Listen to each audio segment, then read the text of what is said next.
If you've ever downloaded a movie or a TV episode and the subtitles aren't showing up, don't worry, because in this video I'm going to show you exactly how to load subtitles in VLC Media Player step by step. This is a super quick and easy process, and once you know it, you'll be able to add subtitles to almost any video in just a few clicks. Whether you're watching a foreign film, studying with video lessons, or just want clearer dialogue, VLC makes it really simple. And before we jump in, if this video helps you out, make sure to hit that like button and subscribe for more easy tech tutorials just like this.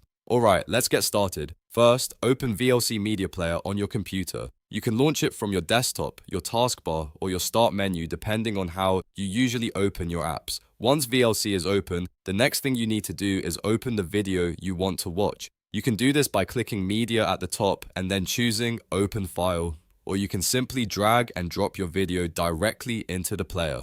After your video is loaded and ready to play, look at the top menu bar and click on Subtitle. This is where VLC keeps the subtitle options, and it's the section you'll use to add your subtitle file manually. From the subtitle menu, click Add Subtitle File. This will open a file window where you can browse through your folders and locate the subtitle file you want to use.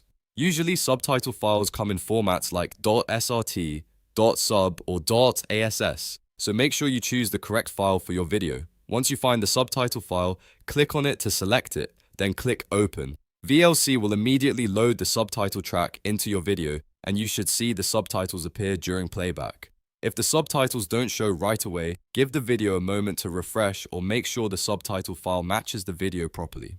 In many cases, the subtitles will appear automatically as soon as the file is loaded, and that's all there is to it. You've now successfully loaded subtitles in VLC Media Player. It only takes a few steps, but it can make a huge difference in your viewing experience. If you found this helpful, please give the video a like, subscribe to the channel, and turn on notifications so you don't miss the next tutorial. Thanks for watching, and I'll see you in the next one.